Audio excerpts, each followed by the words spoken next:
একদিন বিশ্বনবী বললেন, বান্দার কোনো হক আল্লাহ কোনোদিন ছেড়ে দেয় না। আল্লাহর হক আল্লাহ মাফ করে, বান্দার হকের মাফ নাই। যদিও আমি নবী, আমার উপর যদি কোনো হক থাকে বলো, আমি দিয়ে দেব।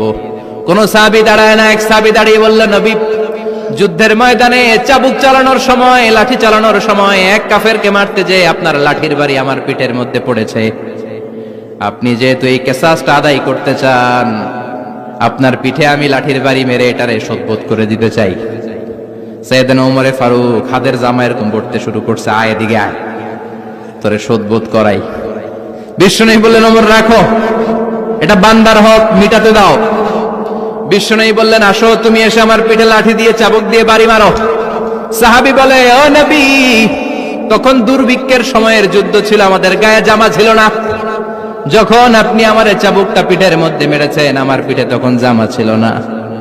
আপনি যদি যথা নিয়মে কিসাসটা আদায় করতে চান, আপনার জামাটা খুলেন, খালি পিঠের মধ্যে বাড়িটা মারিস।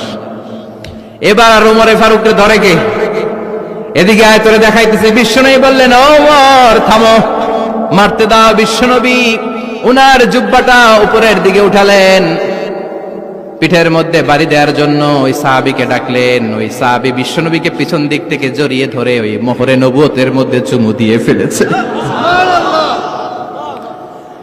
সাহাবী বললেন, নবী গো, এই নাটক করার জন্য আপনি আমারে মাফ করে দিয়েন। আপনি বিশ্বনবী, উদম গায়ে আপনারে দেখা যায় না, খালি গায়ে আপনারে দেখা যায় না। শুনেছি আপনার পিঠের মধ্যে মোহরে নবুয়ত আছে। অনেক দিনের সাধনা, জল্পনা কল্পনা, আপনার মোহরে নবুয়তে আমার ঠোঁটটা আমি লাগাবো। আপনার মোহরে নবুয়তের মধ্যে আমার ঠোঁটটা লাগিয়ে আমার ঠোঁটটারে আমি জাহান্নাম থেকে পরিত্রাণ করাবো। এজন্য প্ল্যান প্রোগ্রাম করে এতক্ষণ আপনার জামাটা খুলতে বলেছি। আপনার উপরে আমার কোনো হক নাই। আমার আব্বা মা, আমার সম্পদ, আমার জীবন আপনার জন্য কোরবান গো নবী।